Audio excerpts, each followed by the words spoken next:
겠습니다. 내용 잘 파악해 주시면 감사하겠습니다. 17절부터 쭉 읽도록 하겠습니다. 선을 행함으로 고난받는 것이 하나님의 뜻일진데 악을 행함으로 고난받는 것보다 나으니라. 그리스도께서도 단번에 죄를 위하여 죽으사 의인으로서 불의한 자를 대신하셨으니 이는 우리를 하나님 앞으로 인도하려 하심이라.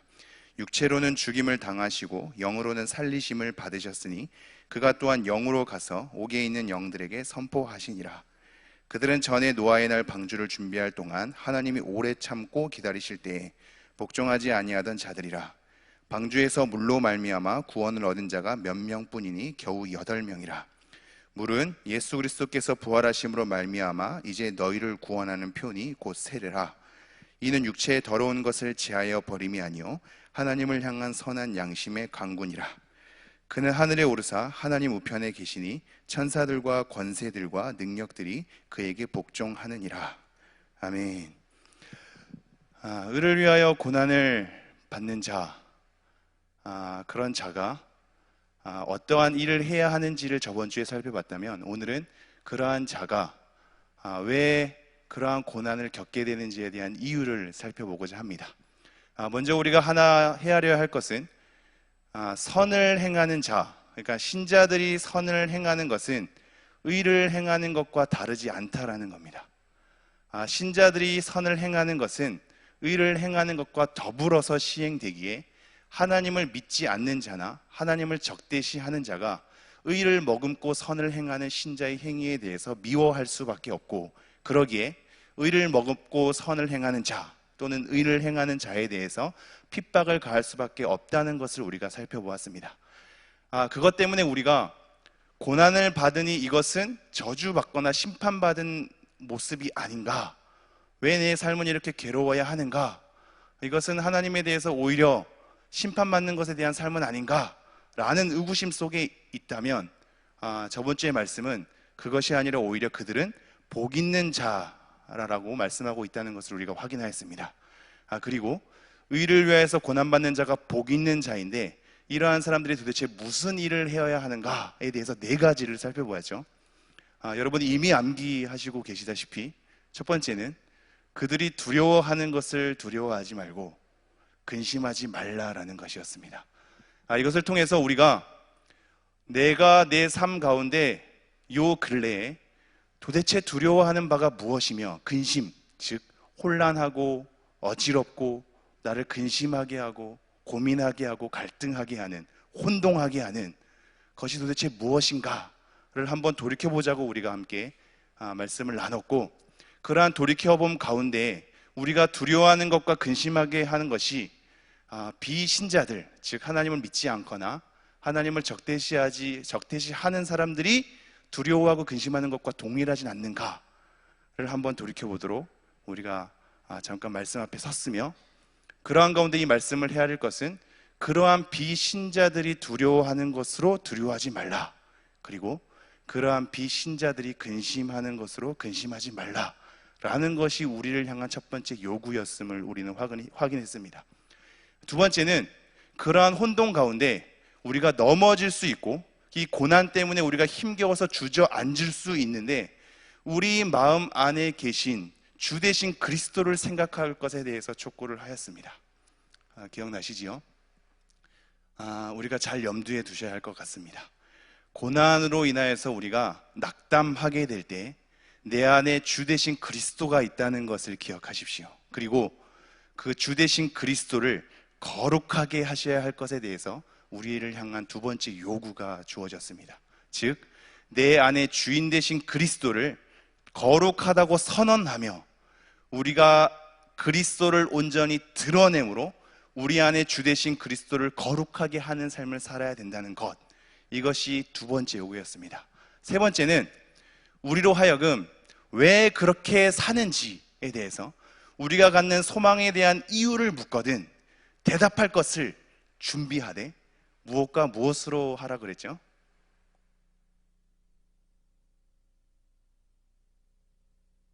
온유와 온유와 두려움으로 하라고 했습니다. 항상 대답할 것을 갖되 온유와 두려움으로 그것을 준비하며 온유와 두려움으로 대답해야겠죠. 근데 여기서 우리가 간과하지 말아야 할 것은 묻는 자들을 향하여 우리가 그것을 대답할 것을 준비하고 그들에게 대답하지만 그것은 단지 묻는 사람에게 어떠한 유익을 주기 위함도 있지만 그걸 넘어서서 나 자신을 위한 것이기도 합니다. 여러분 생각해 보십시오. 여러분이 고난 가운데, 삶의 힘겨운 가운데 헷갈리고 비신자들이 두려워하거나 근심하는 것으로 나의 삶이 혼동되게 될 때, 내 안에 그리스도에 대한 주대심마저도 요동치며 흔들리게 될 때, 다시 한번 나를 위해서 정리해야 될 것은 내가 왜 이렇게 살아가야 하며 내 소망에 관한 이유가 도대체 무엇인가에 대해서 내가 준비한다면 그것은 나를 살리는 일이 됩니다. 내가 왜 이렇게 살아야 하며 무엇을 위해서 이렇게 나아가야 하는지, 나에 대한 소망은 무엇이며 그렇게 소망을 갖게 된 이유가 무엇인지 남들에게 대답하기 위해서 준비한 답변일 수 있으나 그것은 흔들리는 나를 붙잡는 대답이 되기도 한다는 것을 염두에 두십시오. 나를 살리는 길이기도 합니다. 마지막으로는 선한 양심을 가질 것에 대해서 얘기했습니다.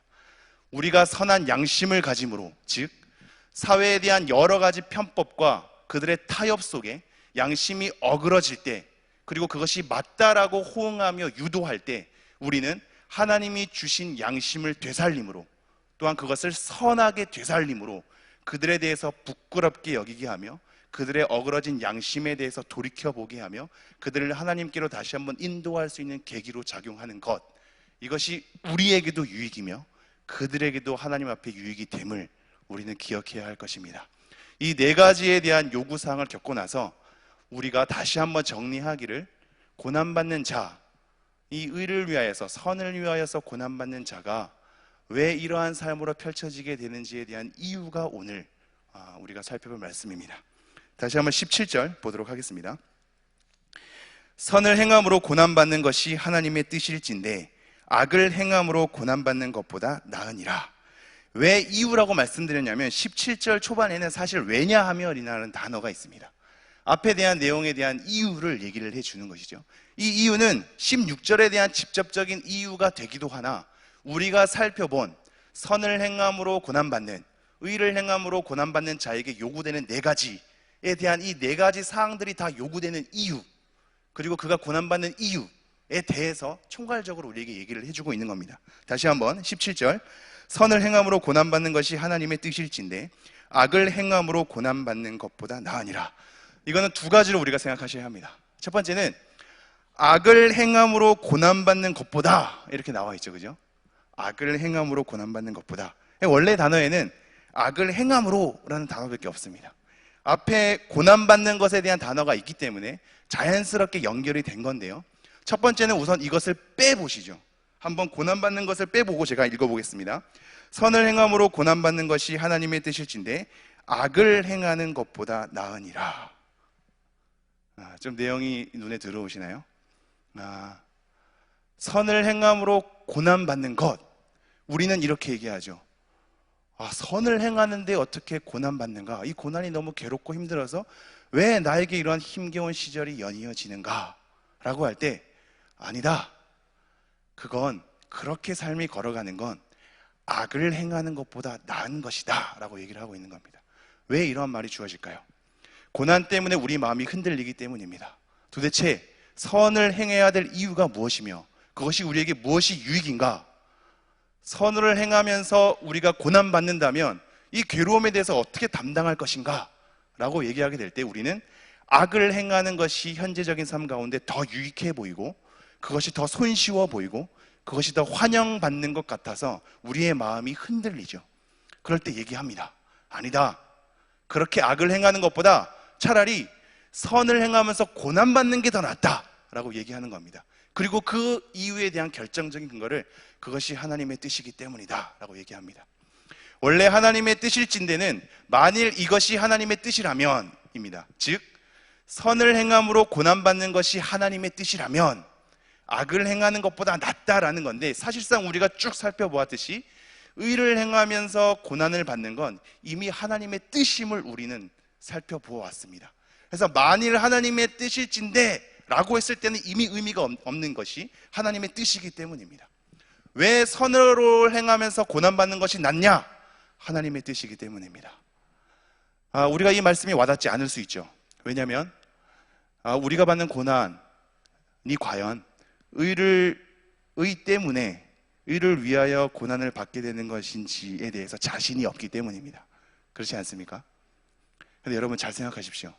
요한복음 15장 초반에 보면 나는 포도나무요 너희는 가지니 내가 너 안에 너가 내 안에 거하면 열매를 많이 맺는다 라는 표현이 있습니다.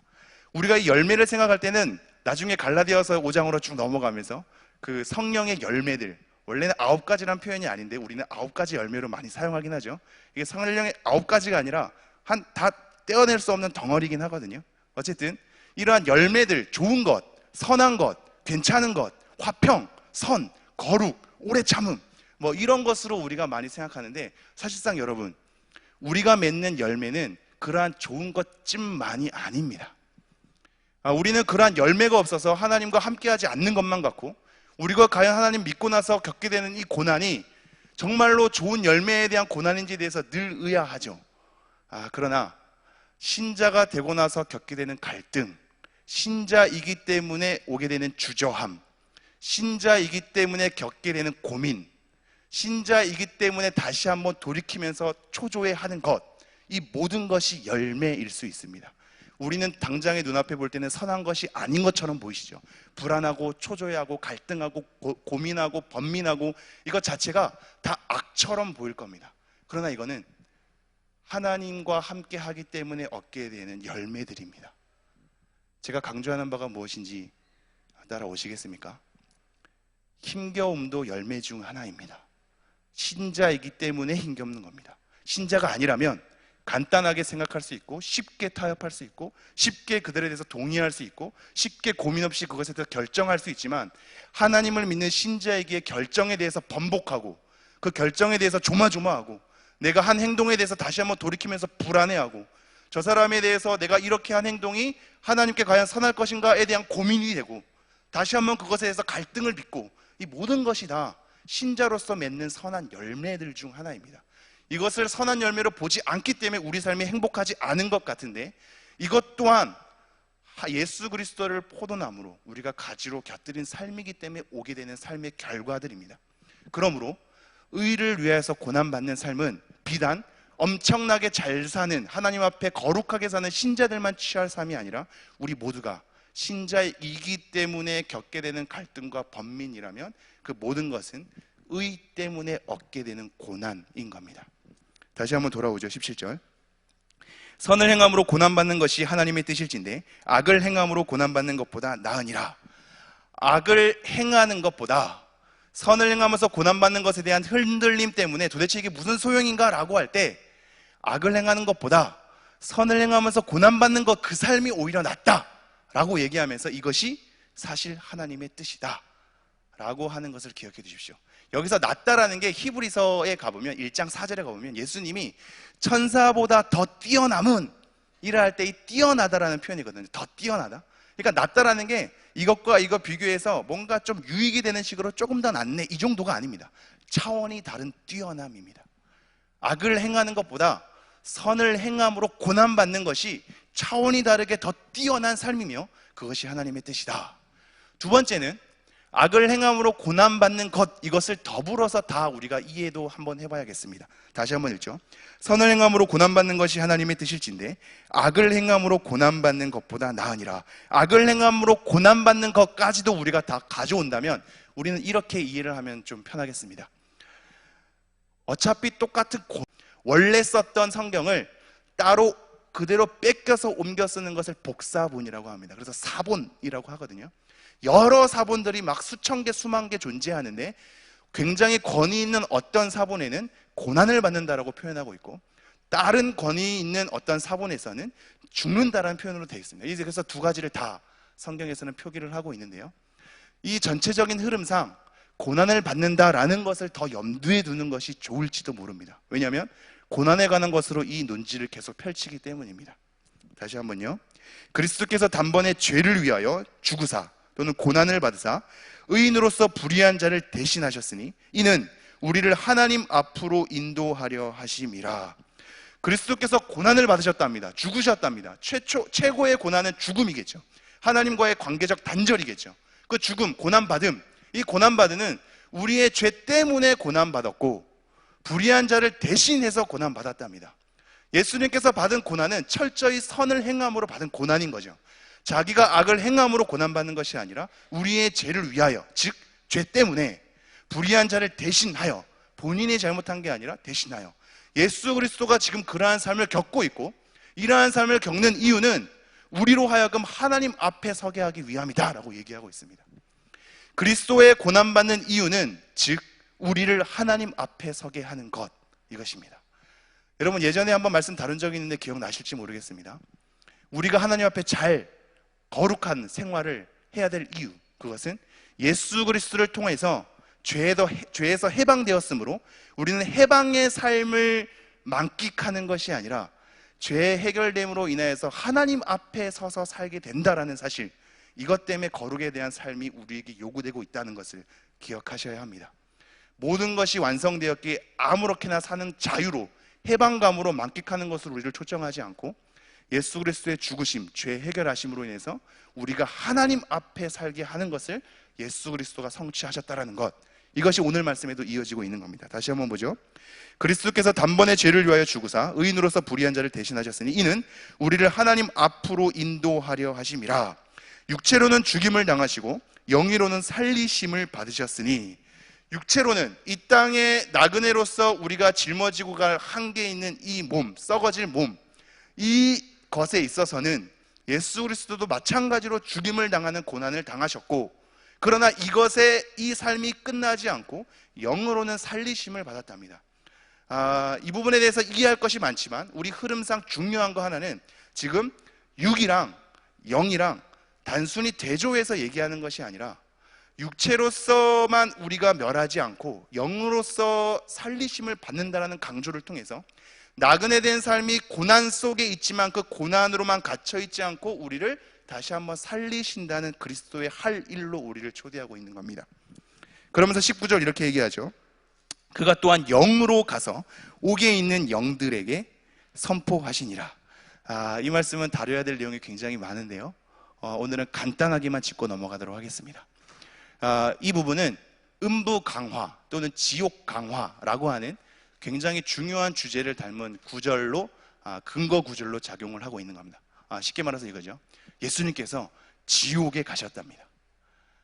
여러분은 잘 모르겠지만 여러분이 늘 읊조리는 사도신경이죠. 그 사도신경의 원래 본문에는 지옥에 내려가사라는 것이 담겨져 있습니다. 그런데 한국에서 그거를 사도신경 한국어로 번역할 때 그 부분을 빼버렸습니다. 빼버리는 여러 가지 이유가 있고 여러 가지 합의점이 있습니다. 어쨌든 원래 실려있던 본문에 대해서 뺀 거는 사실입니다. 지옥에 내려간다라는 표현의 자체에 대해서 거북함을 느끼는 분도 있고 성경적 근거가 부족하다라고 판단한 분들도 있어서 굉장히 많은 논란의 여지가 있는 구절 중 하나입니다.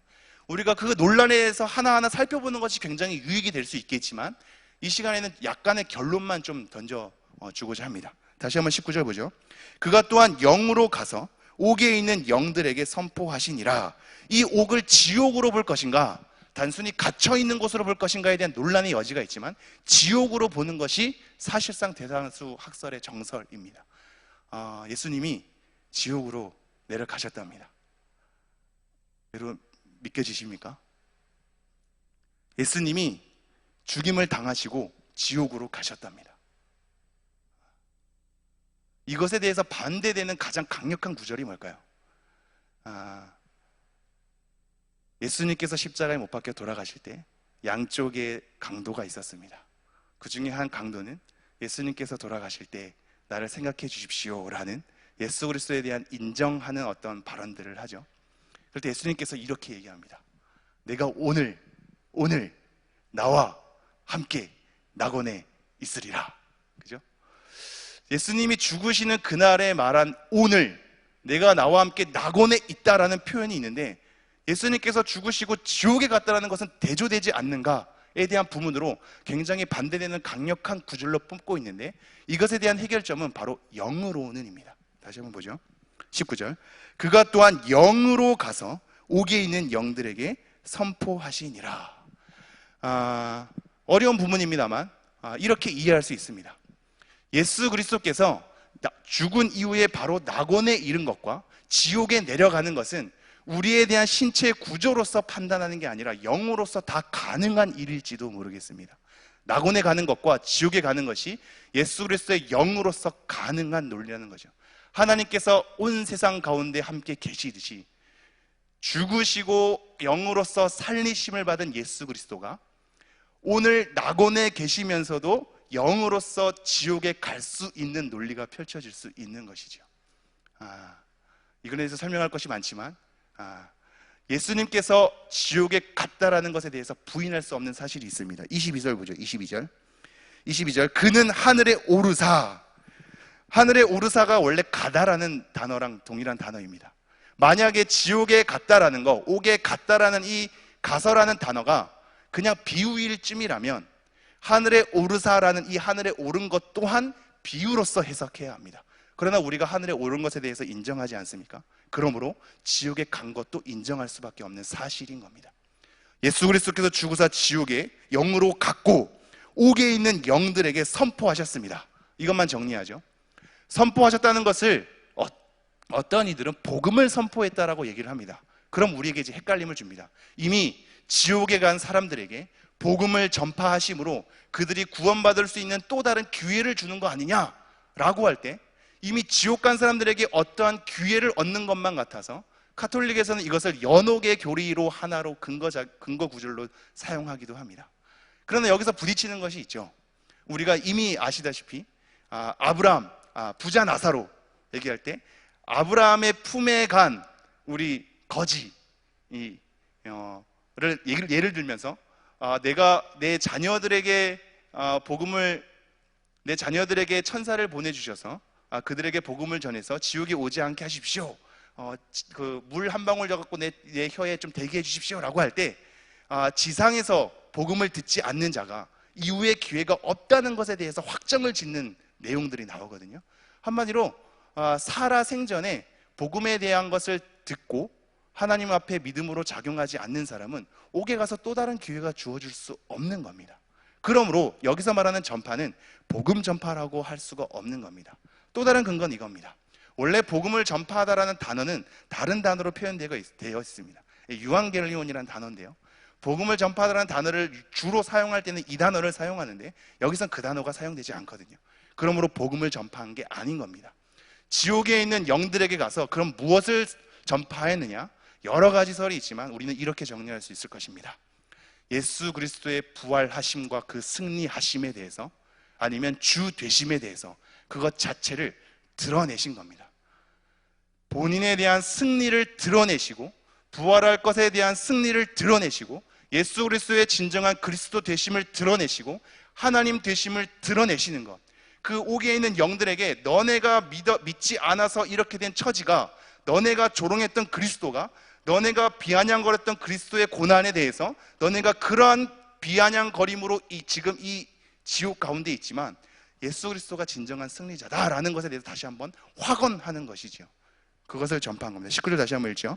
그가 또한 영으로 가서 옥에 있는 영들에게 선포하시니라. 20절 그들은 전에 노아의 날 방주를 준비할 동안 하나님이 오래 참고 기다리실 때에 복종하지 아니하던 자들이라. 방주에서 물로 말미암아 구원을 얻은 자가 몇 명뿐이니 겨우 8명이라. 이 옥에 있는 영들이 어떠한 자들인가에 대해서 설명을 하고 있는데요. 20절 그들은, 그러니까 옥에 있는 영들은 전에 노아의 날 방주를 준비할 동안 하나님이 오래 참고 기다리실 때에 복종하지 아니하던 자들이다.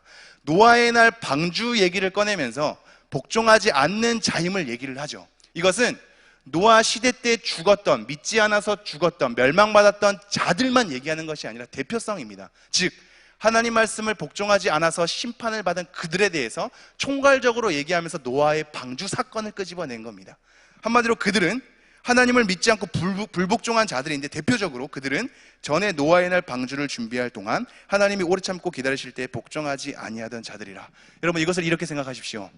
노아의 날 방주를 준비하는 것이 정확히 언제인지 어느 정도의 기간인지 아무도 모릅니다. 120년 막 이렇게 얘기하지만 그건 다 성경적으로 정확한 근거가 될 수 없고, 어쨌든 준비 기간이 있는데 노아가 아들들과 함께 아니면 노아 혼자 그것을 준비했을 때 하루하루의 시간들을 여러분이 생각해 보십시오. 나무를 베어오고 역청을 바르고 한 단계 한 단계, 시간이 지나면서 한 단계 한 단계, 하루 이틀이 지나면서 한 단계 한 단계, 이것이 고난 아니겠습니까?